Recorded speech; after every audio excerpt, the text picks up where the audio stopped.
Next जो हमारा topic है वो है वाटर पोल्यूशन।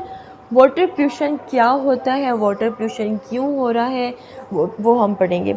अच्छा, वाटर आपको पता है कि एक ऐसी चीज़ है कि हम लोग फूड जब खाते हैं, ठीक है, हम उसके बगैर सेवरल वीक्स तक ज़िंदा रह सकते हैं, बट सिर्फ कुछ दिन हम ज़िंदा रह सकते हैं पानी के बगैर, उसके बाद हम मर जाएंगे।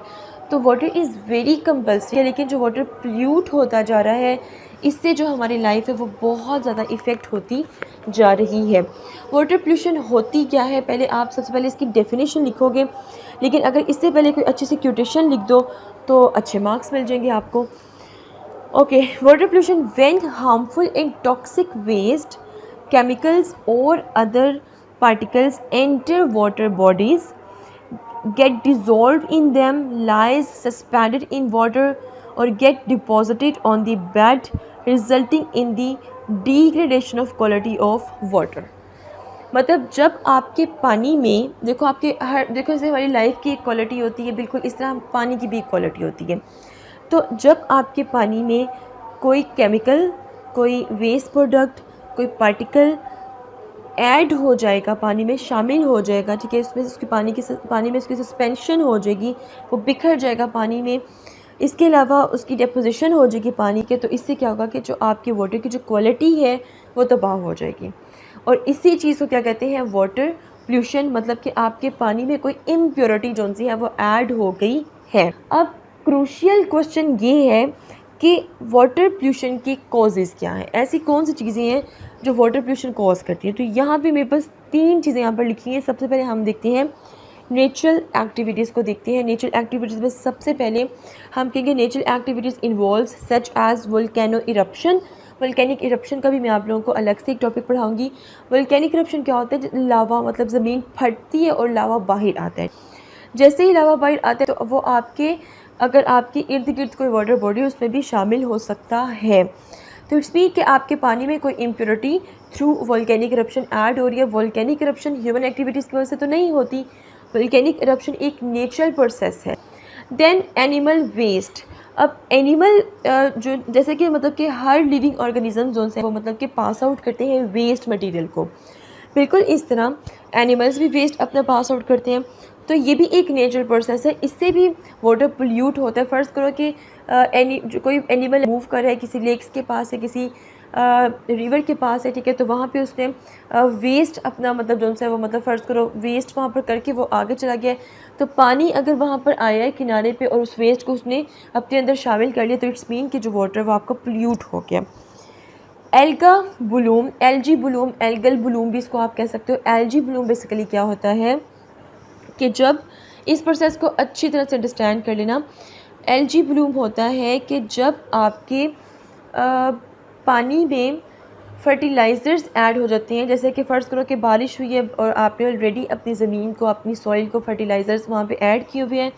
बारिश के अंदर ये फर्टिलाइज़र शामिल होकर आपकी रिवर्स या लेक्स या ओशन में शामिल होते हैं। तो जब ये फर्टिलाइज़र्स आपकी रिवर्स, लेक्स वगैरह में शामिल होते हैं तो वहाँ पे ये प्रोडक्शन करवाते हैं, ग्रोथ करवाते हैं एल्गी की।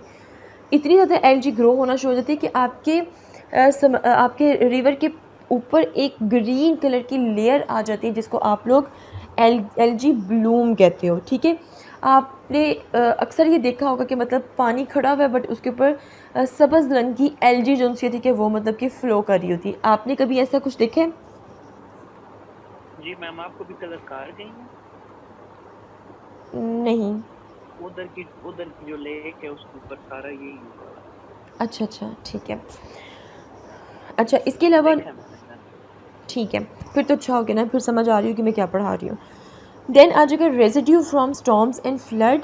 समटाइम क्या होता है, देखो एक सिंपल एग्जांपल देती हूँ कि आंधी आती है तो उसमें इतनी ज़्यादा पोल्यूशन होती है, उसमें शॉपर्स होते हैं, उसमें कागज़, मट्टी, पता नहीं क्या क्या चीज़ें होती हैं। तो इस अगर कोई शदीद किस्म का, सवेर किस्म का स्टॉर्म, तूफ़ान आ जाए तो बहुत सी चीज़ें, बहुत सी वेस्ट मटेरियल उसमें शामिल हो जाते हैं और वो आपके पानी को भी पोल्यूट करते हैं। और फ्लड जब आते हैं, ठीक है, तो उसके अंदर हर चीज़ शामिल हो जाती है।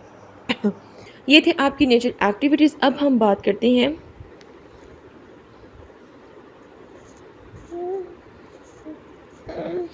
अच्छा ह्यूमन एक्टिविटीज़ की हम बात कर लेते हैं। Everyday sewage and sometimes even garbage from cities are dumped into oceans, resulting in polluting the water tremendously. अब हमारे जो मुल्क हैं पाकिस्तान में जो वेस्ट मटेरियल है वो किस तरह से उसको मैनेज किया जा रहा है। सबसे बड़ी प्रॉब्लम ये है कि पाकिस्तान में जो वेस्ट मटेरियल है उसको सही तरह से मैनेज नहीं किया जा रहा। आप पूरे शहर का जो वेस्ट मटेरियल था उसको इकट्ठा करते हो, एक ट्रक पे अपलोड करते हो और जाके किसी भी वाटर बॉडीज़ के पास जाके आप उसको डंप कर देते हो। शहर तो आपने साफ़ कर दिया बट आपने वाटर को पोल्यूट कर दिया, तबाह कर दिया आपने वाटर को। इट्स मीन कि हमारे मुल्क में वेस्ट मैनेजमेंट का सही तरह से कोई प्रोसेस है ही नहीं। ये बहुत बड़ी रीज़न है वाटर पोल्यूशन की। देन कुछ दूसरी फैक्टर्स भी देख लेते हैं कि pollution from oil spills, fossil fuel combustion and chemical fertilizer and pesticide used by farmers। इसके अलावा भाई ऑयल स्पिल मतलब कि देखो पाकिस्तान में जो पेट्रोल है, ठीक है, वो मतलब कि जितने भी अरबिक कंट्रीज़ हैं, सऊदी अरेबिया आ गया, यूएई आ गया, इनकी अपनी ऑयल की प्रोडक्शन है, इनका एक नेचुरल रिसोर्स है। अब हमारे पास नेचुरल रिसोर्स पेट्रोल नहीं है, हमें अगर पेट्रोल लेना है, ठीक है, तो हमें इंपोर्ट करवाना पड़ेगा सऊदी अरेबिया से।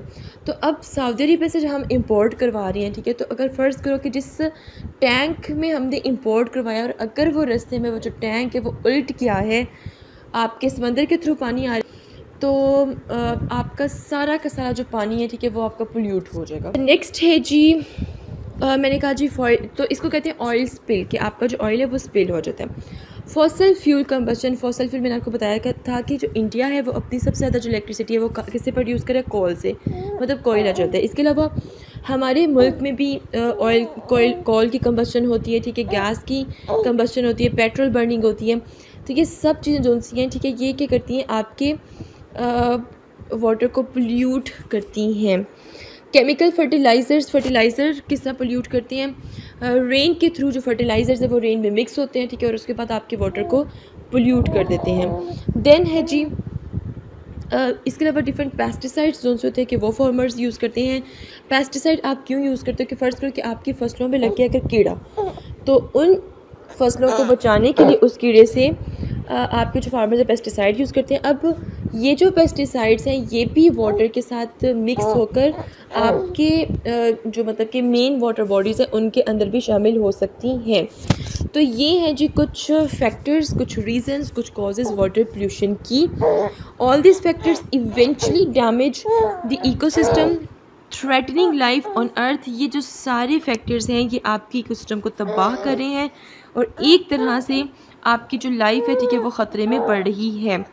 यहाँ पे देखो मैंने एक फैक्ट फिगर लिखा हुआ है। फैक्ट फिगर क्या लिखा हुआ है कि between 5 and 10 million people die each year from water pollution related illness। हर साल गंदा पानी, कंटेमिनेटेड वाटर पीने की वजह से तकरीबन 5 से 10 मिलियन जो लोग हैं वो डाई होते हैं एनुअली।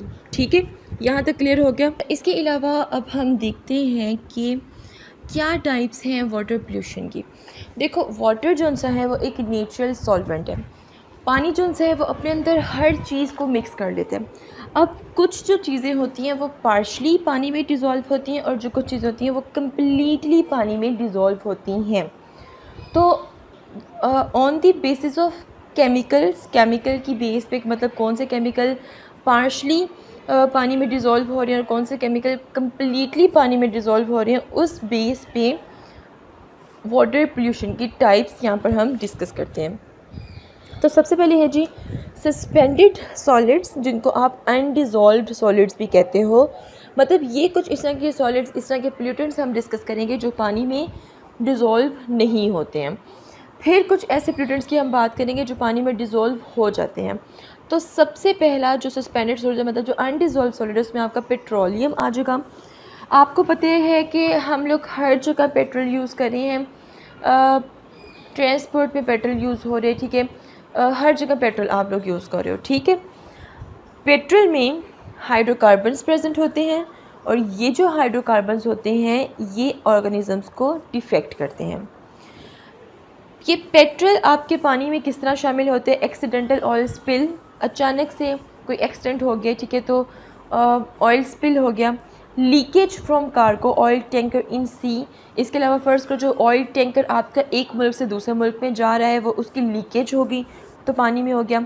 मिक्स टैंकर ट्रक्स, इसके अलावा एक शहर से दूसरे शहर में पेट्रोल आप लोग ट्रक में लोड करके भिजवाते हो, ठीक है। तो अगर फ़र्ज़ करो कोई एक्सीडेंट हो गया, ठीक है, और वो ट्रक जो उनसे वो उल्ट गया तो सारा का सारा जो पेट्रोल है वो आपके पानी को पोल्यूट कर देगा।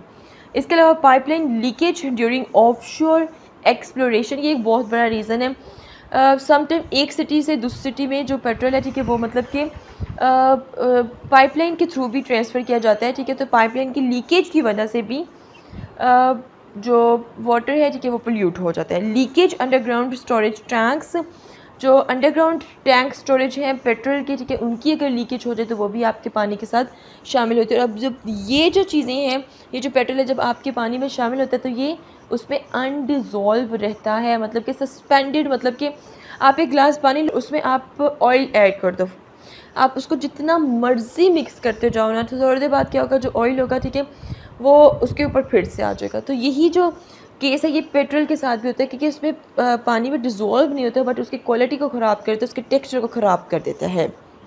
देन इंडस्ट्रियल वेस्ट, ये भी इंडस्ट्रियल वेस्ट ऐसे वेस्ट होते हैं जो कि अनडिज़ोल्व्ड वेस्ट होते हैं। अब आपकी इंडस्ट्री से हैवी मेटल्स जो से हैं, ठीक है, ये रिलीज़ होते हैं, मतलब आप अपनी इंडस्ट्रीज़ में डिफरेंट प्रोडक्ट्स बनाते हो, ठीक है। डिफरेंट प्रोडक्ट्स की वॉशिंग के लिए हैवी मेटल्स यूज़ होती है। हैवी मेटल्स में आपकी कैडमियम आ जाएगा, ठीक है, आपका लेड आ जाएगा, आपका मर्क्यूरी आ जाएगा, क्रोमियम आ जाएगा। ये कैडमियम और क्रोमियम ये दो ऐसे हैवी मेटल्स हैं जो कि कैंसर कॉजिंग है। मतलब कि फ़र्ज़ करो कि आपकी इंडस्ट्री में कोई चीज़ बनी है, ठीक है, उसके बाद जो गंदा पानी है आपकी इंडस्ट्री का, ठीक है, आप उसको सही तरह से मैनेज करने की बजाय आप सिंपली उसको आपके इंडस्ट्री के पास कोई लेक है, कोई पूल है, कोई पॉन्ड है, कोई रिवर है, कोई ओशन है, आप उसको वहाँ पर डंप कर देते हो। तो क्या होता है कि उस वो जो वेस्ट वाटर होता है उसमें ये हैवी मेटल्स जो होते हैं ये शामिल होते हैं। और ये जो हैवी मेटल्स होते हैं अब आपके उस पानी में अगर फ़िशेज़ हैं, ठीक है, तो वो इससे एक्सपोज़ होती हैं और वही फ़िश अगर आप खा लेते हो तो ये जो हैवी मेटल्स हैं, ठीक है, ये आपकी बॉडी में शामिल हो जाती हैं और ये कैंसर कॉज कर देती हैं आपकी बॉडी में, ठीक। देन ऑयल एंड ग्रीसेस, ये भी पानी में अनडिज़ोल्व्ड है। इसके अलावा मिनरल एसिड जो से होते हैं डिफरेंट जो मेटल इंडस्ट्रीज़ होते हैं वहाँ पे वॉशिंग के लिए मिनरल एसिड्स का यूज़ किया जाता है। अब ये जो मिनरल एसिड्स होते हैं ये भी आपके पानी में, मतलब कि जो वेस्ट मटेरियल होता है एक इंडस्ट्री का, ठीक है, वो पानी में जाता है और इस तरह वो आपके पानी को पोल्यूट कर देता है। ठीक है, यहाँ तक क्लियर हो गया? कोई क्वेश्चन? ठीक। लाइफ स्टॉक वेस्ट की बात करते हैं। Life stock waste dump near water bodies और through water it mix with fresh water. अब देखो आपके जितने भी जानवर हैं वो सब आपको पता है कि सारे वेस्ट मटेरियल को रिलीज़ करते हैं। अब वो वेस्ट मटेरियल को रिलीज़ करते हैं तो जो उनका वेस्ट मटेरियल होता है उसके अंदर बैक्टीरिया भी होते हैं, वायरसेस भी होते हैं, उनके अंदर डिफरेंट केमिकल्स भी होते हैं। तो अगर वो वेस्ट मटेरियल आपके पानी में शामिल हो जाता है, ठीक है, तो आपके पानी को इम्प्योर कर देते हैं। ये जो वेस्ट मटेरियल है एनिमल्स का ये भी आपके पानी में अनडिज़ोल्व रहता है। क्लियर? ठीक है, अब हम बात करते हैं जी लेदर टेनरीज़ की। हमारी बहुत सी लेदर इंडस्ट्रीज़ हैं, ठीक है, जहाँ पे क्या होता है कि पूरी एक लेदर की प्रोसेसिंग होती है कि जानवरों की खालों की प्रोसेसिंग करके और वहाँ से आपकी जैकेट्स या लेदर के आपके शूज़ डिफरेंट प्रोडक्ट्स बनाए जाते हैं। सो ड्यूरिंग लेदर प्रोसेसिंग, इस पूरी प्रोसेस को लेदर प्रोसेसिंग कहते हैं। और फिर लेदर की वॉशिंग भी की जाती है। तो लेदर की प्रोसेसिंग में उसकी वॉशिंग करने के लिए क्रोमियम सॉल्ट्स का यूज़ किया जाता है। क्रोमियम सॉल्ट्स यहाँ पर लिखा हुआ है जी, शायद सही तरह से नज़र ना आ रहा हो, मैं लिखती हूँ CR क्रोमियम और +6, ठीक है। ये क्रोमियम सॉल्ट्स होते हैं, ठीक है, ये आपकी लेदर की वॉशिंग के लिए यूज़ होते हैं और ये हाईली कार्सिनोजेनिक होती हैं। कार्सिनोजेनिक मतलब क्या होता है कि ये हाईली कैंसर कॉज होते हैं। अच्छा, कैंसर कॉज करते हैं। और क्या उसे कहते हैं, जैसे ही लेदर की जो इंडस्ट्रीज़ होती हैं वो अपना जो वेस्ट मटेरियल है, जो अपना गंदा पानी है, जब उसको रिलीज़ करती हैं, ठीक है, ये इस तरह आपके वाटर बॉडीज़ में शामिल हो जाते हैं। इसका एक सॉल्यूशन मैंने यहाँ पर लिखा हुआ है कि आप अगर लेदर की इंडस्ट्रीज से अपने पानी को रिमूव करना चाह रहे हैं, तो आप लोग ऐसा करो कि ये जो क्रोमियम+6 है, इसको आप लोग चेंज कर दो क्रोमियम+3 में। ये एक इस तरह का कंपाउंड बन जाएगा जो कि लेस सोलेबल हो जाएगा वाटर में, ठीक है, और ये इतना ज़्यादा हार्मफुल नहीं होगा। तो ये वो कुछ मैंने प्रोडक्ट्स पढ़े हैं, कुछ पोल्यूटेंट्स पढ़े हैं, ठीक है, जो कि आपके पानी में अनडिज़ोल्व ही रहते हैं। देन हम बात करते हैं डिज़ोल्व की। डिटर्जेंट्स आ जाएगा, आपके पेस्टिसाइड्स आ जाएगा, आपके केमिकल फर्टिलाइज़र्स आ जाएंगे। तो डिज़ोल्व ये वो होते हैं जो आपके पानी में डिज़ोल्व होते हैं। सबसे पहले आपका डिटर्जेंट आ जाएगा। इसमें डिटर्जेंट्स आपके घर के जो सर्फ एक्सेल वगैरह, बोनस, जितने भी सर्फ है, ये सारे आपके डिटर्जेंट्स हैं। आप लोग इसको यूज़ करते हो वॉशिंग के लिए, ठीक है, और जैसे ही आप लोग इसको वॉशिंग में यूज़ करते हो तो उससे क्या होता है कि ऐसा पानी जिसमें सर्फ मिला हुआ हो, ठीक है, वो बहुत देर बाद जाके क्या उसे कहते हैं, ख़त्म होता है। मतलब कि वो हाईली डेंजरस होता है, वो आपकी नालियों में, आपके गटरों में बहुत देर तक एग्जिस्ट करता है और पोल्यूटेंट्स कॉज करता है। इस तरह अगर यही जो पानी है सर्फ मिला हुआ आपके अगर वाटर बॉडीज़ में शामिल हो जाएगा, ठीक है, तो उसको भी इम्प्योर कर देगा। पेस्टिसाइड्स की हम बात करते हैं। पेस्टिसाइड्स टॉक्सिक होते हैं, परसिस्टेंट होते हैं। फार्मर्स जो होते हैं कि वो डिफरेंट पेस्टिसाइड्स को यूज़ करते हैं। दो इंपॉर्टेंट पेस्टिसाइड्स हैं जो कि हमारी फॉर्म्स में, हमारी डिफरेंट एग्रीकल्चर में यूज़ होते हैं। वो कौन कौन से हैं जी? एक DDT आ जाएगा, एक एंड्रिन आ जाएगा, ठीक है, ये फेमस पेस्टिसाइड्स हैं और ये आपकी वाटर एंटर होते हैं, आपकी एक्वेटिक बॉडीज़ में एंटर होते हैं और उसको पोल्यूट करते हैं। DDT एक ऐसा पोल्यूटेंट है, एक ऐसा पेस्टिसाइड है जो जब पानी में एंटर होता है, ठीक है, तो आपकी फ़िशेज़ में ये डी जनरेशन कोज करता है, ठीक है, और अगर इसी इफ़ेक्टेड फ़िश को किसी ह्यूमन ने खा लिया है तो इट्स मीन उसमें भी डिफरेंट प्रॉब्लम क्रिएट हो सकती हैं। देन केमिकल फर्टिलाइज़र्स की हम बात करते हैं। केमिकल फर्टिलाइज़र अभी मैंने आपको एल्गल ग्रोथ, एल्गल ब्लूम बताया, ठीक है, फर्टिलाइज़र्स की वजह से एल्गल ब्लूम होते हैं। इसके अलावा यूट्रोफिकेशन प्रोसेस होता है कि आपकी पूरे वाटर बॉडी के ऊपर एलजी फैल जाती है, जिसकी वजह से क्या होता है, सनलाइट जो सी है वो आपके पानी को पेनिट्रेट नहीं कर सकती, उसमें से मूव नहीं हो सकती। सनलाइट जब नहीं गुजरेगी, जो आपके वाटर बॉडीज़ उसके अंदर प्लांट्स और फिशेज़ हैं, उनको सनलाइट नहीं मिलेगी, वो फोटोसिंथेसिस का प्रोसेस नहीं कर सकेंगे, तो आपकी जो फिशेज़ हैं, आपके जो प्लांट्स हैं, आपके एक्वेटिक बॉडीज़ के अंदर, वो मरना शुरू हो जाएंगे। जब वो मरना शुरू हो जाएंगे, ठीक है, तो क्या होगा, आपका इकोसिस्टम तबाह होना शुरू हो जाएगा। इट्स मीन कि आपके ओशन में डिप्लीट लेवल ऑफ ऑक्सीजन, ये जो यूट्रोफिकेशन है, इसने ऑक्सीजन की जो अमाउंट है उसकी कमी करती है। क्लियर हो गया? कोई क्वेश्चन? चलो ठीक है, ओके जी, अल्लाह हाफिज़। This is all about water pollution. If you have any question, do right your question in comment section below and hit the like and subscribe button. If you haven't yet, मिलते हैं next hot issue के साथ। Until then मुझे अपनी दुआ में याद रखिएगा। स्टे ट्यून्ड एंड अल्लाह हाफिज़।